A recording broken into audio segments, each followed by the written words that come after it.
आखिरी चीज है। उसके बाद भी अगर आंख नहीं खुलती किसी इंसान की तो मैं नहीं समझता कि वो अपने अपने गिर्द उसने जो ये फला तुज़क्कू अनफुसकुम, उसने जो अपने गिर्द तस्किया नफ्स का एक मसनूई हाला बना लिया है, कभी भी वो उस हाले से निकल सकेगा अगर इस हदीस से भी आंख न खुली। और वो हदीस क्या है? मौलाना अशरफ अली थानवी ने उसको अपने जो खुतबात जुमा है उनमें नकल किया है, बैहक़ी की रिवायत है। और अल्लाह अज़्ज़ा व जल्ला इला जिब्राईल अलैहिस्सलातु वस्सलाम अनिक़लिब मदीना कज़ा व कज़ा बिअहलिहा, अल्लाह ने हुक्म दिया हजरत जिब्राईल को फला फला बस्तियों को उलट दो उसके रहने वालों समेत। क़ाला फ़क़ाला, हुजूर ने फरमाया, इस पर हजरत जिब्राईल ने अर्ज किया बारगाह खुदाबंदी में, इन्न फ़ीहा अब्दका फ़ुलानन लम यासिका तरफ़ता ऐन, परवरदिगार उस बस्ती को उलट दूं, उसमें तो तेरा फला बंदा भी है जिसने कभी पलक झपकने जितनी देर भी मासियत में बसर नहीं की। अब आप अंदाजा कीजिए, ये जो है ना अपने आप को रगड़ना और मांझना और पूरी जिंदगी रगड़ने में और मांझने में लगा देना।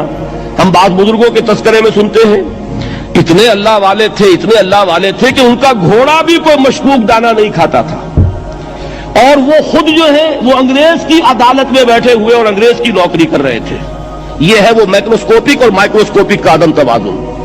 तागूत की चाकरी कर रहे हैं, अंग्रेज की मुलाजमत कर रहे हैं, अंग्रेज के कानून की तनफीज के अंदर आलाकार बन रहे हैं, लेकिन जाती तकवा और जाती नेकी और जाती लिल्लाहियत जो है उसका मेयार यह है कि उनका घोड़ा भी मशकूक चारा और मशकूक खाना नहीं खा सकता। यह है वो आदम तवाज़ुन, उसको नोट कीजिएगा, जिसको कि इस हदीस में मोहम्मद रसूलुल्लाह सल्लल्लाहु अलैहि वसल्लम ने वाज़ेह कर दिया कि हजरत जिब्राईल अर्ज करते हैं कि अल्लाह फला बस्ती को उलट दूं, उसमें तो तेरा फला बंदा भी है जिसने पलक झपकने जितनी देर भी मासियत ने बसर नहीं की। जाती नेकी का अब इससे ऊंचा कोई मकाम कोई शख्स मुझे अगर बता सके तो मैं उसका मुरीद हो जाऊंगा।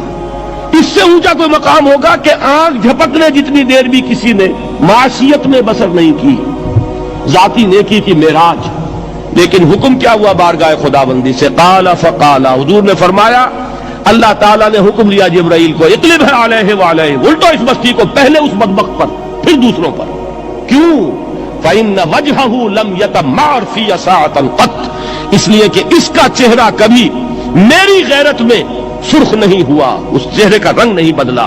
बेगैरत इंसान, बदियां फैलती रहीं, मेरे दीन को रौंदा जाता रहा, मेरी शरीयत की धज्जियां बिगड़ती रहीं, अवामिर का मजाक उड़ाया जाता रहा, नवाही के लिए दुनिया के अंदर जिन चीजों से मैंने रोका उसके लिए फलसफे तराशे गए, और ये लगा रहा मस्त रखो जिक्र फिक्र सुबह गाही में इसे, ये सिवाय जाती अपने उस इस्लाह के और जाती तकवा के और जाती नेकी के और जाती इबादत गुजारी के ये मैदान में नहीं आया, इसका खून नहीं खौला कभी, इसके चेहरे का रंग मुतगय्यर नहीं हुआ, लिहाजा ये दोहरा मुजरिम है। ये है वो तसव्वुर जो यहां पर नोट कीजिए। हाँ, इसके ये मानी भी नहीं है कि नमाज भी नहीं पढ़ रहे, रोजा भी नहीं रख रहे, इकामत दीन के कारकुन हैं, फर्ज नमाज आ गई है वो चली जा रही है, जमात का कोई एहतमाम नहीं है।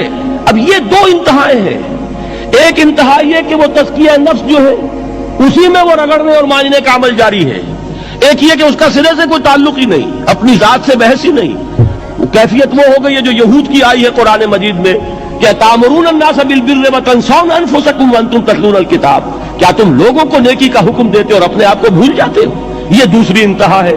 फिर वही बात अर्ज करूंगा, वही बाल से ज्यादा बारीक और तलवार की धार से ज्यादा तेज रास्ता है जिस पर चलना होगा कि न ये हो कि वो मुबालगा हो रहा हो, अपनी जाती इस्लाम में तो मुबालगा की हद तक आगे जा रहे हैं, और दूसरे ये कि अपने दीन की तबलीग और इशाअत इकामत दीन की जिद्दोजहद उसका खाना ही नहीं खोला जिंदगी में, वो खाता ही नहीं खुला।